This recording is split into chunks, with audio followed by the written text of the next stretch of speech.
राधे कृष्ण आप सभी को। आज की वीडियो में चर्चा करेंगे ज्येष्ठ शुक्ल पक्ष में आने वाली निर्जला एकादशी से जुड़ी जानकारी के बारे में।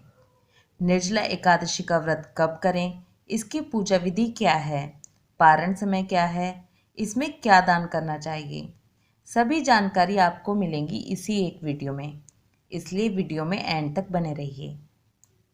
ज्येष्ठ शुक्ल पक्ष की एकादशी तिथि को निर्जला एकादशी कहा जाता है। धार्मिक शास्त्रों के अनुसार साल की सभी 24 एकादशियों में निर्जला एकादशी का सबसे ज़्यादा महत्व होता है।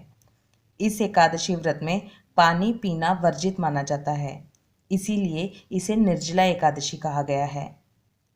एकादशी का व्रत करके अपनी सामर्थ्य के अनुसार अन्न, जल, वस्त्र, आसन, जूता, छतरी, कूलर, पंखा तथा फल आदि का दान करना चाहिए।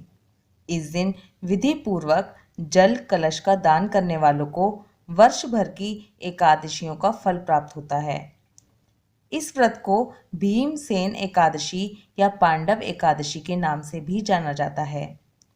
पौराणिक मान्यता है कि भोजन संयम न रखने वाले 5 पांडवों में एक भीमसेन ने इस व्रत का पालन किया था, इसीलिए इस एकादशी का नाम भीमसेनी एकादशी भी है। हिंदू धर्म में एकादशी व्रत का मात्र धार्मिक महत्व नहीं है, बल्कि इसका महत्व मानसिक और शारीरिक स्वास्थ्य से भी है।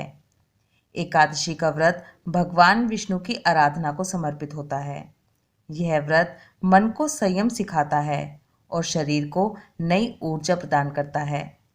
ये व्रत पुरुष और महिलाओं दोनों के द्वारा किया जाता है। ऐसी धार्मिक मान्यता है कि कोई भी व्यक्ति केवल निर्जला एकादशी का व्रत करने से साल की सभी एकादशियों का फल पा लेता है। यहाँ तक कि अन्य एकादशी का व्रत अगर किसी वजह से भंग हो गया हो तो उसके दोष से भी निर्जला एकादशी के व्रत से दूर हो जाता है। कुछ व्रती इस दिन निर्जल व्रत रखते हैं तो वहीं कुछ लोग फलाहार खा के भी इस व्रत को करते हैं। जो लोग एकादशी का व्रत नहीं करते उन्हें भी इस एकादशी का व्रत अवश्य ही करना चाहिए। एक दृष्टि से देखा जाए तो शायद इस व्रत के जरिए भगवान हमें ये भी समझाना चाहते हैं कि हमारे जीवन में जल का कितना महत्व है।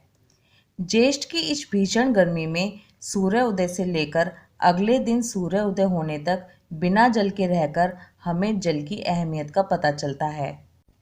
निर्जला एकादशी का व्रत साल की सभी एकादशियों में सबसे बड़ा व्रत माना गया है, इसलिए जो लोग कभी भी एकादशी नहीं रखते या फिर केवल एक ही एकादशी का व्रत करके पूरे साल की एकादशियों का फल पाना चाहते हैं, उन्हें निर्जला एकादशी का व्रत अवश्य ही करना चाहिए। अब हम सबसे पहले ये जान लेते हैं कि एकादशी व्रत का शुभ मुहूर्त क्या है। निर्जला एकादशी तिथि शुरू हो रही है 10 जून 2022 को सुबह 7:25 पर।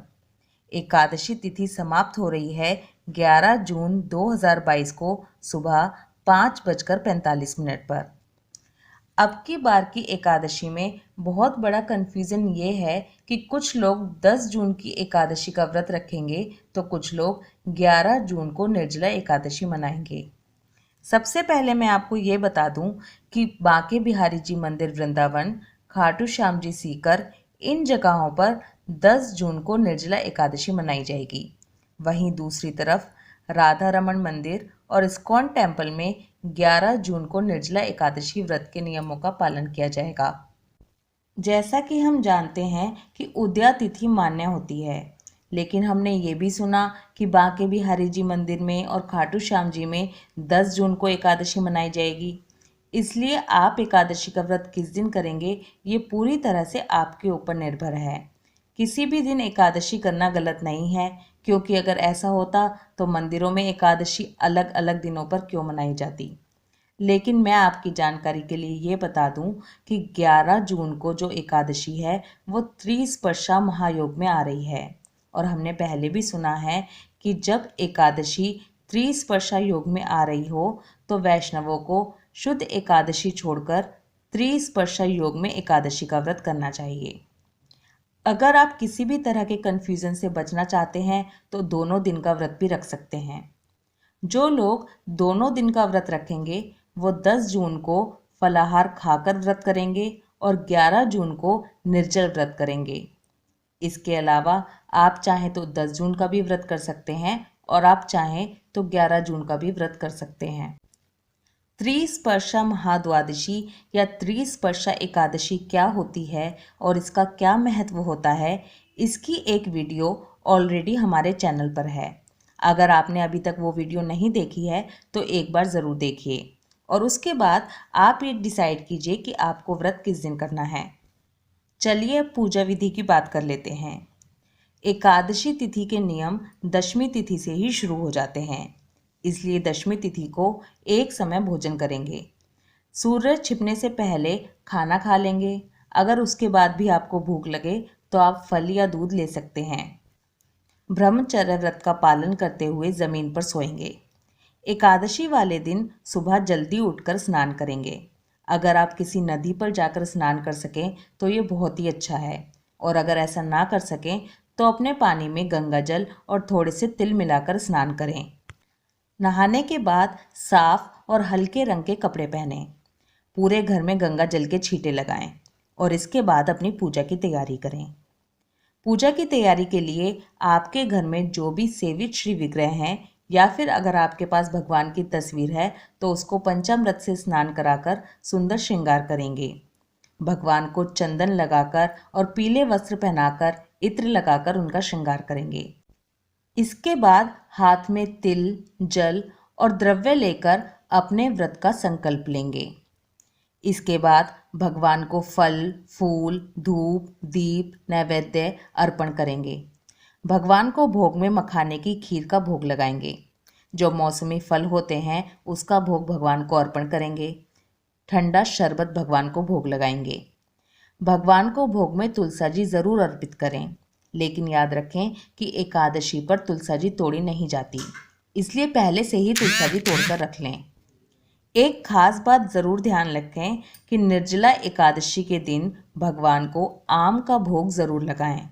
इसे प्रसाद रूप में बांटें और खुद भी ग्रहण करें।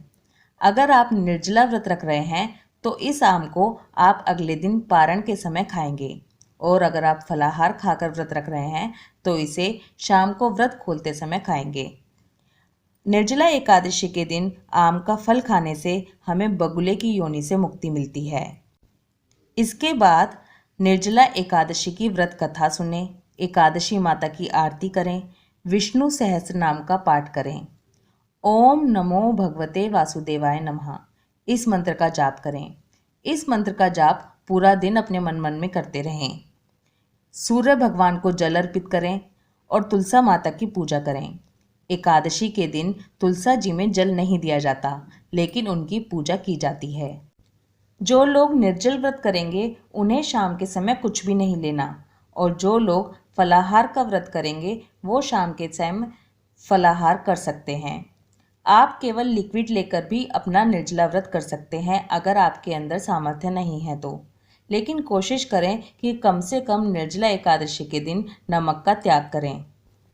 यहाँ पर मैं आपको ये बता दूं कि जो लोग निर्जल व्रत करेंगे वो एकादशी वाले दिन सूर्य उदय से लेकर अगले दिन पारण करने तक निर्जल ही रहेंगे, और उसके बाद पारण के समय तुलसी मिश्रित जल लेकर अपने व्रत का पारण करेंगे। इसके अलावा जो लोग केवल लिक्विड लेकर व्रत करेंगे वो शाम के समय लिक्विड ले सकते हैं। जो लोग फलाहार का व्रत करेंगे वो शाम के समय फलाहार ले सकते हैं, लेकिन कोशिश करें कि आप निर्जल व्रत करें। एकादशी के दिन रात्रि जागरण का बहुत अधिक महत्व होता है, इसलिए रात्रि जागरण ज़रूर करें। अगर आप पूरी रात नहीं जग सकते तो कम से कम 1 बजे तक रात्रि जागरण ज़रूर करें। इसमें आप भागवत कथा सुन सकते हैं, भजन कीर्तन सुन सकते हैं, या फिर आपस में बैठकर भगवत चर्चा भी कर सकते हैं। द्वादशी के दिन सुबह नहा धोकर पूजा करेंगे। ब्राह्मण को खाना या सीधा दक्षिणा रखकर देंगे और उसके बाद अपने व्रत का पारण करेंगे। पारण समय बताने से पहले मैं आपको थोड़ी सी जानकारी एकादशी के दिन दान के बारे में दे दूं। निर्जला एकादशी के दिन दान का बहुत अधिक महत्व है। निर्जला एकादशी पर जल ग्रहण नहीं करना चाहिए, लेकिन निर्जला एकादशी के दिन जल का दान ज़रूर करना चाहिए। सबसे पहले जो दान हमें मंदिर में करना है वो है, आपको पानी से भरकर एक कलश लेना है। उसके ऊपर उसका ढकना या फिर सफ़ेद कपड़ा रखकर उसमें आपको चीनी रखनी है और दक्षिणा रखनी है और फिर ये मंदिर में देना है। कई बार ऐसा होता है कि पंडित जी घड़ा लेने से मना कर देते हैं क्योंकि उनके पास ऑलरेडी बहुत सारे घड़े इकट्ठे हो जाते हैं। तो ऐसी कंडीशन में आप पानी की बोतल भी दे सकते हैं। जल से भरे हुए घड़े का या फिर बोतल का दान तो आपको मंदिर में करना ही है। इसके साथ आप फल, पंखा, जूता, इस तरह की कोई भी चीज़ रख सकते हैं।